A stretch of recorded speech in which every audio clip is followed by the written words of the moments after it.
Exam नजदीक है और पढ़ा हुआ याद नहीं रहता। एक तो पहले से ही इतना सारा सिलेबस पढ़ा है और जो पढ़ा भी था वो भी भूल गया हूँ। क्यों? क्या मेरा दिमाग कमजोर है? मेरे दोस्त, इस दुनिया में मोस्टली स्टूडेंट ऐसे होते हैं जिन्हें पढ़ा हुआ याद नहीं रहता। हम पढ़ तो लेते हैं बट फिर भूल जाते हैं। अगर हम पढ़ने के बाद भूल जाते हैं तो हमारा पढ़ने का मतलब ही क्या हुआ?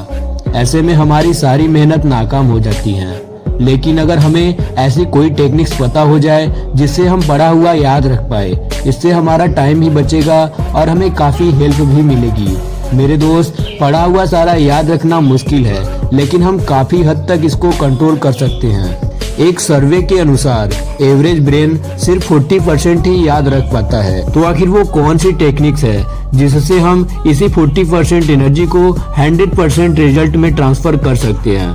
तो वीडियो को शुरू करने से पहले अगर आप लोग हमारे चैनल पर नए हो तो यार आप हमारे चैनल को जरूर सब्सक्राइब कर लेना, क्योंकि हम आपके लिए ऐसे ढेर सारे वीडियोज लाते रहते हैं जो आपके लाइफ के लिए काफी हेल्पफुल हो सकता है। तो मेरे दोस्त, एक बार सोचो कि क्या हम अपना नाम भूल जाते हैं, अपना नंबर भूल जाते हैं? नहीं, सिर्फ इन्हीं टेक्निक्स की वजह से हम ये रिजल्ट अचीव कर पाते हैं। तो मेरे दोस्त, अगर आप भी अपने एग्जाम को लेकर थोड़ा भी सीरियस हो तो ये वीडियो सिर्फ आपके लिए है। गूगल, यूट्यूब पर ऐसी हजारों वीडियोज मिल जाएंगी, लेकिन इस वीडियो में सिर्फ मैं अपनी पर्सनल एक्सपीरियंस और टेक्निक्स की बात करूंगा।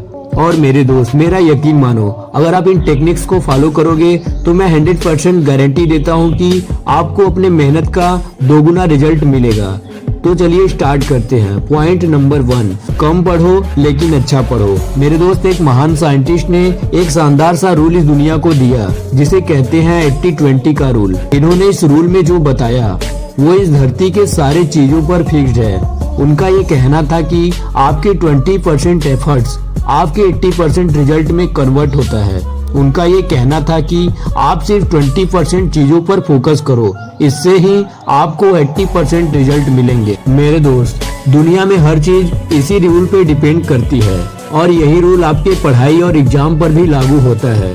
आपका सिलेबस का पढ़ा हुआ बस 20% आपको 80% मार्क्स दिलवा सकता है। तो आपको भी अपने सिलेबस का मोस्ट इम्पोर्टेंट 20% पार्ट को निकालना है और उसे बहुत ही अच्छी तरीके से पढ़ना है, क्योंकि ये 20% आपको 80% रिजल्ट देगा। मेरे दोस्त, मैं ये नहीं कहता कि आपको इसके अलावा कुछ नहीं पढ़ना है, बट हाँ, ये जो 20% मोस्ट पार्ट है इसको आपको एडवांस तरीके से पढ़ना होगा। आप गूगल सर्च करो, लास्ट ईयर पेपर निकालो, सैंपल पेपर सर्च करो, गाइड, क्वेश्चन बैंक, अपने टीचर, सब कुछ खंगाल दो, लेकिन अपने सिलेबस का सबसे पहले 20% इम्पोर्टेंट पार्ट को अलग करो। मेरे दोस्त, पहले आप उस 20% सिलेबस को अच्छी तरह से पढ़ो, उसके बाद बाकी के 80% पार्ट पर फोकस करो।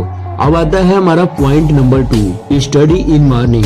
ये आई थिंक मेरा फेवरेट है। मेरे दोस्त, मानो कि एक स्टूडेंट सुबह उठकर बस 2 घंटे पढ़ता है और वही दूसरा स्टूडेंट पूरे दिन में 4 से 5 घंटे पढ़ता है, लेकिन वो पहला वाला स्टूडेंट ज्यादा आउटपुट देगा दूसरे वाले से, क्योंकि सुबह उठ के पढ़ने के कई सारे बेनिफिट्स होते हैं। सुबह के समय में हमारा कंसंट्रेशन लेवल बहुत ही अच्छा होता है। सुबह हमें कोई डिस्टर्ब करने वाला भी नहीं होता है, एकदम साइलेंस इन्वायरमेंट होता है। हमारी पूरी रात की कंज्यूम की गई एनर्जी, हमारा पूरा रेस्ट हमारी सुबह के फोकस लेवल को बढ़ा देता है। मेरे दोस्त, 8 से 10 घंटे पढ़ने से बेहतर है 3 से 4 घंटे कंसंट्रेशन लेवल वाली पढ़ाई करो। ये नहीं कि जबरदस्ती लगे पड़े हैं पढ़ने। जब आपका इंटरेस्ट, आपका फोकस, आपका कंसंट्रेशन नहीं होगा पढ़ने में, तो पढ़ा हुआ याद कैसे रहेगा? अब आता है हमारा लास्ट और most important point number 3, rest. मेरे दोस्त, इसके बारे में सबको पता है, लेकिन लोग इसको इग्नोर करते हैं। पढ़ाई के बीच में रेस्ट लेते रहना भी बहुत ज्यादा इम्पोर्टेंट है। कुछ लोग ऐसे होते हैं जो रेस्ट नहीं लेते और कुछ लोग ऐसे होते हैं जो जरूरत से ज्यादा ही रेस्ट ले लेते हैं। और इसी बीच कुछ महान लोग तो ऐसे भी होते हैं जो अपनी पूरी जिंदगी रेस्ट ही लेते रहते हैं। और आखिर में वे रेस्ट इन पीस हो जाते हैं। तो मेरे दोस्त, पढ़ाई के बीच बीच में आपको थोड़ा बहुत रेस्ट लेना भी जरूरी है।